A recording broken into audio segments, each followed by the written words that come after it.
आज हमारा टॉपिक है आर्टिफिशियल इंटेलिजेंस।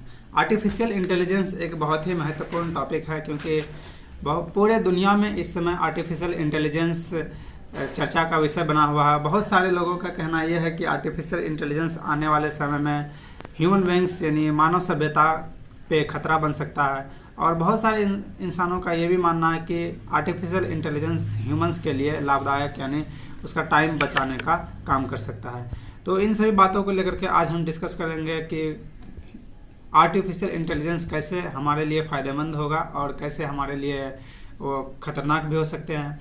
तो सबसे पहला आर्टिफिशियल इंटेलिजेंस के दुनिया में सबसे पहले जो शुमार है वो एक नाम सबसे आगे आता है चैट जीपीटी। सो आज हम बात करेंगे कि चैट जीपीटी क्या है, कैसे ये काम करते हैं, इसके एडवांटेजेस क्या हैं, इसको किसने बनाया, कितना समय लगा, अभी इसका कौन सा वर्जन चल रहा है, बाद में आने वाले इसमें से क्या अपडेट हो सकते हैं। तो इन सभी बातों पे आज हम डिस्कस करेंगे, तो बने रहिए हमारे साथ। सो क्वेश्चन ये है, चैट जीपीटी का आखिर बनाया कौन, आखिर ये कैसे बना और इसको बनाने में एस्टिमेट खर्च कितना लगा। सो चैट जीपीटी का अभी जो फिलहाल फाउंडर और सीईओ जो है उसका नाम है सैम एल्टमैन, जो अभी करंट में चैट जीपीटी का फाउंडर है और स्टेक होल्डर, सबसे बड़ा स्टेक होल्डर भी है। तो 2018 में आई थिंक इलॉन मस्क भी चैट जीपीटी को बहुत सपोर्ट किया था, लेकिन उसमें क्या हुआ कि इलॉन मस्क ने उस कंपनी से बाहर निकल गया और बाद में चैट जीपीटी को माइक्रोसॉफ्ट की तरफ से बहुत बड़ा फंडिंग मिला, जिससे चैट जीपीटी को डेवलप करने में बहुत बड़ा योगदान फ़ायदा हुआ। तो कहीं ना कहीं हम ये देखें तो चैट जीपीटी और गूगल्स एक दूसरे का हमेशा राइवल रहा है। चैट जीपीटी माइक्रोसॉफ्ट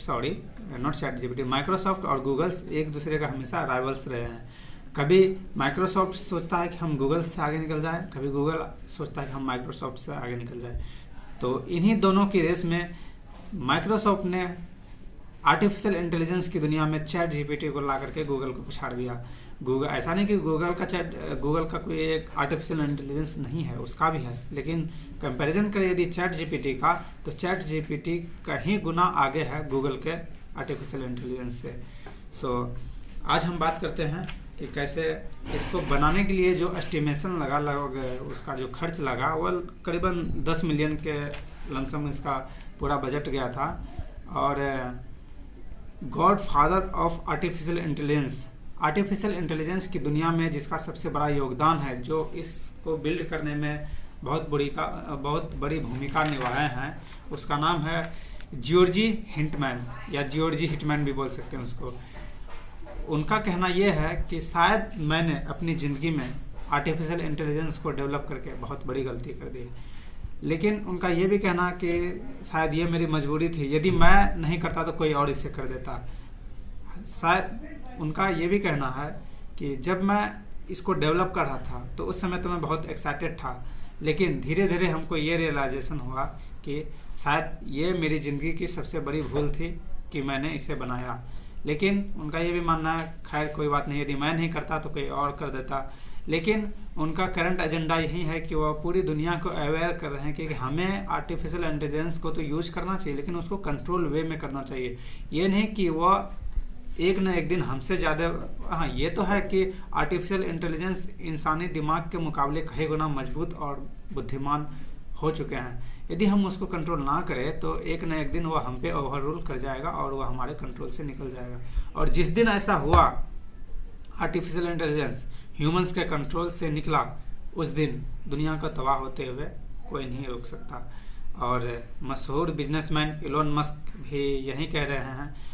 आखिर इलॉन मस्क तो थोड़े से बड़बोले टाइप के हो जाते हैं, क्योंकि वह कभी भी कुछ भी बोल देते हैं और कहीं भी कुछ कर डाल देते हैं, लेकिन कहीं ना कहीं दुनिया के बड़े बिजनेसमैन में से यदि वो आते हैं तो उसका भी बात छोटा मोटा बात नहीं होता। तो उनका भी कहना है कि आर्टिफिशियल इंटेलिजेंस न्यूक्लियर वॉर और न्यूक्लियर डिजास्टर से कम नहीं है, या तो उससे ज़्यादा है या उसके बराबर है। सो ये भी बात कहीं ना कहीं फिट बैठती है। तो हमें नॉट ओनली हमें, पूरी दुनिया को आर्टिफिशियल इंटेलिजेंस के यूज पे एक कंट्रोल स्थापित करना चाहिए, ताकि ये कभी इंसानों के हाथ से निकल ना पाए। सो हम सब और भी कुछ बातें डिस्कस करते हैं। हम ये डिस्कस करते हैं कि आखिर चैट जीपीटी वर्क कैसे करता है। हम एक्सपेरिमेंट करने के लिए उसका वेबसाइट पे गए चैट जीपीटी का। तो चैट जीपीटी हमें इन्फॉर्मेशन मिला कि चैट जीपीटी का अभी 2 वर्जन है, बहुत सारे वर्जन, अपडेटेड वर्जन आया है। चैट जीपीटी से हम कम्युनिकेट कैसे कर सकते हैं, तो चैट जीपीटी से कम्युनिकेट करने का अभी करंट में एक ही तरीका है, लिख करके उसको टेक्स्ट के फॉर्म में यदि हम सवाल देते हैं तभी वो हमें आंसर देता है। ऐसा नहीं होता कि हम माइक खोल देते हैं और उसमें बोल दे तो वो हमें आंसर दे दे। तो चैट जीपीटी से कम्युनिकेशन बनाने का एक ही तरीका है, वह टेक्स्ट के through. So chat GPT I think 2 प्रकार के हैं, 2 वर्जन है चैट जीपीटी का, chat GPT 3.5 and chat GPT 4। Chat GPT 3.5 में हम सिर्फ टेक्स्ट लिख करके उसका आंसर ले सकते हैं, और अपडेटेड वर्जन जो है चैट जीपीटी 4 उसमें हम विजुअल एड्स यानी कोई एनिमेशन डाल दें, कोई पिक्चर डाल दें और उसमें पूछे कि बताओ इसमें क्या हो रहा है, तो उसके हिसाब से हम उसका आंसर फाइंड आउट कर सकते हैं चैट जीपीटी से। चैट जीपीटी इतना ही नहीं, हम उससे कोई भी काम करवा सकते हैं। जैसे कोई स्टूडेंट स्कूलों पर उसको होमवर्क मिला, फैक्ट की बात यह है कि हम उससे अपना होमवर्क भी करा सकते हैं। यदि हमें कोई ऐसे लिखवाना है और ऐसे का नाम यदि हम जानते हैं और चैट जीपीटी से यदि हम पूछे कि भाई मैं हमको ऐसे एक बना दो और उसका टॉपिक दे दे, तो वो पूछेगा कि आपके पास कोई स्पेसिफिकेशन वर्ड है, यदि वो उसको सजेस्ट कर दे तो और एक अच्छे से ऐसे बना देगा। और उतना ही नहीं, यदि वो ऐसे आपको पसंद नहीं आया तो आप उससे दूसरा ऐसे लिखवा सकते हैं।